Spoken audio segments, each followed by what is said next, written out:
Car aujourd'hui, concept facile, on doit faire les meilleurs trucs dans le football, mais dans tout, que ce soit le stade, l'entraîneur, les joueurs, l'effectif, la meilleure tactique, on va faire le meilleur du football tout court.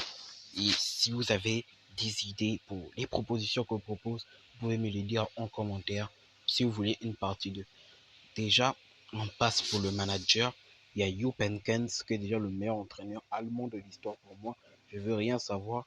Klopp, il est un peu trop récent et il ne gagne pas beaucoup de trophées malgré les équipes qu'il entraîne.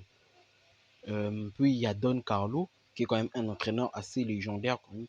Il a gagné dans tous les 5 grands championnats, que ce soit en Bundes avec le Bayern, en Ligue 1 avec le PSG, en Première Ligue avec Chelsea, et même s'il est passé par Everton, mais il a gagné Chelsea aussi, au Real Madrid 2 fois, plusieurs fois même, avec l'AC Milan et la Juventus. Bref, Don Carlo, c'est un entraîneur qui a su se renouveler, hein, parce qu'à l'époque, il avait vraiment vous savez, la tactique du sapin, là, c'est lui qui a inventé ça. Il avait vraiment un jeu du piège à hors-jeu à la Arrigo Sacchi, un des plus grands entraîneurs italiens aussi. Mais bon, c'est pas la même époque, donc il ne pouvait pas le mettre. Et voilà, donc moi je trouve qu'il a su se renouveler, Don Carlo, parce que après le Bayern, il y a eu des périodes difficiles à Everton et tout. Bon, c'était pas difficile, il faisait du bon travail, mais bon, on avait l'habitude de le voir dans des meilleurs clubs. Il y a aussi le Napoli, c'était bon, mais voilà, après il s'est renouvelé, le Real l'a pris, il est redevenu le grand entraîneur qu'il était. Donc c'est ce genre d'entraîneur qui fait des comebacks. Pep Guardiola, oui, ça va vraiment être compliqué. J'ai pas mis Mourinho, les gars, désolé.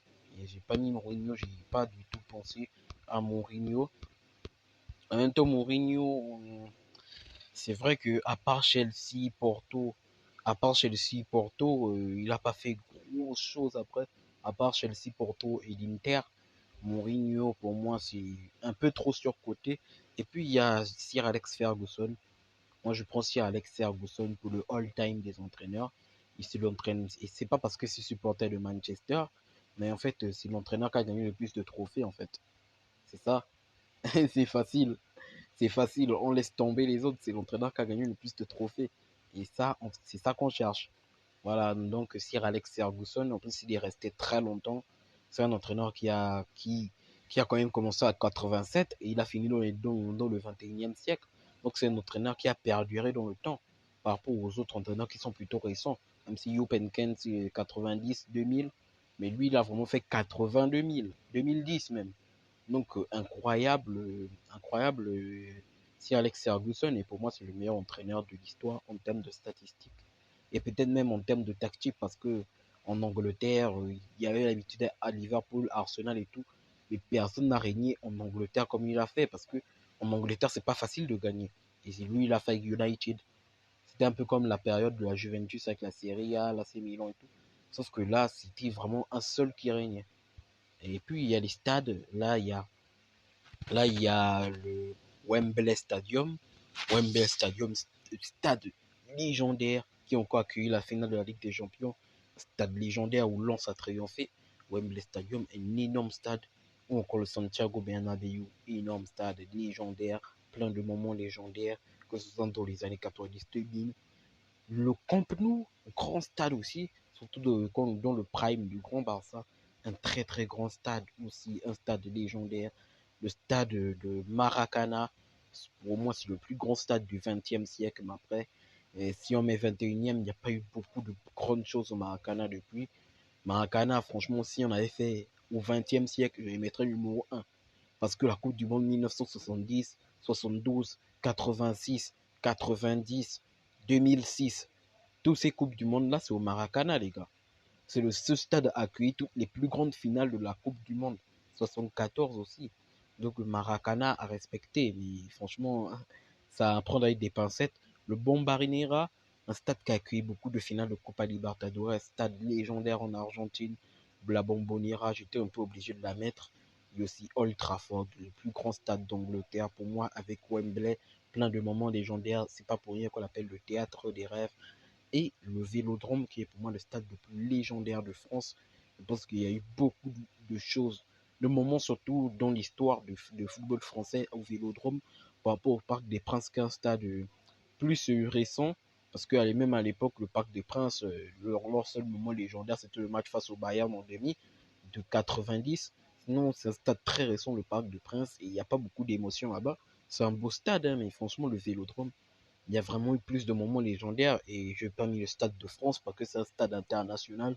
Et je ne pense pas que ça peut compter. Maracana, c'est le stade d'un club que s'appelle le Flamengo. Mais bon, depuis, à l'époque, ils accueillaient les matchs internationaux aussi. Mais depuis, c'est le stade du Flamengo. Et bref, pour les meilleurs stades, c'est assez compliqué, hein. Bon, on va faire classement rapide, Vélodrome. Il y en a combien déjà? Là, il y en a un, 2, 3, 4, 5, 6 et 7.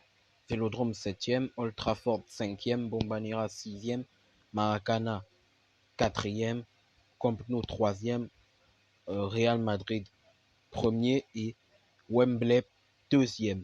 Pour moi, le Real Madrid et le Santiago Bernabéu, pardon, est le meilleur stade de l'histoire. En plus, le Real Madrid, c'est mon deuxième club préféré, donc je suis plutôt content. En termes de meilleur club, pas besoin du Real Madrid, rien à dire. Même si en termes de trophées, le Celtic et tout le dépasse, pour moi, c'est le meilleur club. Et puis, en termes de gardien, Manuel Neuer et Lev Yashin. Lev Yashin, révolution du XXe siècle. Emmanuel Neuer, révolution du XXIe siècle. Je veux quand même prendre Lev Yashin, seul gardien à avoir gagné le Ballon d'Or. Un gardien respectable, le chat noir. Franchement, je connais. C'est le gardien avec le plus de clean sheet de l'histoire en plus. Donc, les stats, elles sont là. Lev Yashin, monstre du XXe siècle, monstre du football tout court. Un gardien qui gagne le ballon d'or, c'est pas tout le temps. Même si moi, mon gardien préféré, c'est Buffon, un perso. Pour moi, c'est lui le meilleur gardien de l'histoire. Mais si on fait les stats, c'est clairement les faits en fait. Lev Yashin, c'est le meilleur gardien de tous les temps. Puis en défense, on a Puyol, Ramos, Beckenbauer et Maldini. On aura une défense à 3 déjà, donc on ne pourra pas s'en priver. Déjà, je mets Maldini et Beckenbauer titulaires. Et maintenant, c'est la bataille entre Puyol et Ramos. Puyol, c'est un incroyable défenseur des années 2000. Il a fait plein de choses légendaires au Barça. Mais Puyol, c'est aussi un gars, il n'a pas un prime si fort que ça. Puyol de 2006 à 2010, c'est le meilleur défenseur espagnol, hein. Surtout la Coupe du Monde 2006-2010. Puyol, il est imbougeable. Mais après, quand il a pris sa retraite en 2014, Ramos a marqué son but en Ligue des Champions. Ramos, il a fait son vent et pendant quasiment 10 ans, c'était lui le meilleur défenseur. Donc, lui, il a un prime d'environ 8 ans, lui, il a un prime de 10 ans. Donc, tu vois que Ramos, on l'incorpore dans l'effectif finalement. Puyol sera un doubleur de luxe. Franchement, il a quand même un gros prime, hein, Puyol. Faut quand même respecter Puyol. Hein. Faut regarder, taper Puyol sur YouTube, les gars. Vous allez être choqué. Mais Ramos, c'est quand même le gars, c'est quand même un défenseur qui a marqué beaucoup de buts. Un peu même si Ronald Koeman, mais bon, c'est pas un défenseur aussi solide que ça. C'était plus un libéro. Et puis on a les milieux de terrain, il y en aura beaucoup déjà parce qu'il prend un 3-4-3 comme ça là on attaque, on va un peu se régaler. Déjà Cruyff, on le met dans une aile un peu plus basse, il sera titulaire. Maradona, dommage, il sera la doubleur de Cruyff parce que pour moi Cruyff c'est le meilleur joueur européen de l'histoire. Je n'ai pas peur de le dire. Il a révolutionné le jeu et surtout les chiffres aussi. C'est un des premiers joueurs à ne pas prendre. Parce qu'à l'époque, en fait, les numéros se faisaient selon la titularisation. C'était numéro 1, c'était le gardien. Numéro 2, le latéral. Numéro 3, le défenseur. Numéro 4, le défenseur. Numéro 5, t'es soit latéral ou milieu défensif avec le numéro 6. Et puis ainsi de suite. Le numéro 7, c'était un ailier. Le numéro 8, un milieu de terrain. Et lui, au lieu de prendre le numéro 10, il a pris le numéro 14, tu vois. Le numéro 14, normalement, c'est remplaçant. Mais bon, on ne va pas faire. Bref, je vous dédier une vidéo si vous avez envie. Mais bref, Johan Cruyff titulaire, Maradona doublure. En milieu de terrain, maintenant, on a Beckham. Beckham Montréal, je l'aime pas, mais Beckham à United, je l'aime beaucoup. Il a un prime incroyable là-bas. Il fait tout le temps sa quinzaine de passes. C'est un incroyable prime hein, quand même à United. Après au Real, j'ai moins aimé. Et puis il y a Zidane. Zidane, je le mets titulaire avec Beckham, voilà, du grand milieu de terrain. Et puis, pour moi, Iniesta, en fait, c'est plus un milieu offensif qu'un milieu central. Donc, c'est un peu difficile de le classer. Parce que j'ai pas pris la tactique pour mettre milieu offensif. Et puis, les ailes un peu plus basses, on a Bale, Pelé, ça sera pour un autre poste. Et Robben. Bale, Robben, Pelé et Messi. Déjà, Messi sera à l'aile basse, c'est sûr. Parce que maintenant, l'aile d'en haut, on a Robben, Pelé et Bale. Bale, il faut quand même le dire, Bale, il a quand même un incroyable prime. De 2010 à 2016, c'est le meilleur ailier du monde. Je le dis clairement. En tout cas, c'est le meilleur ailier droit du monde. De 2010 à 2016, c'est le meilleur ailier droit du monde, Bale. Je le dis clairement, je n'ai pas peur des mots. Bale, c'est un incroyable joueur.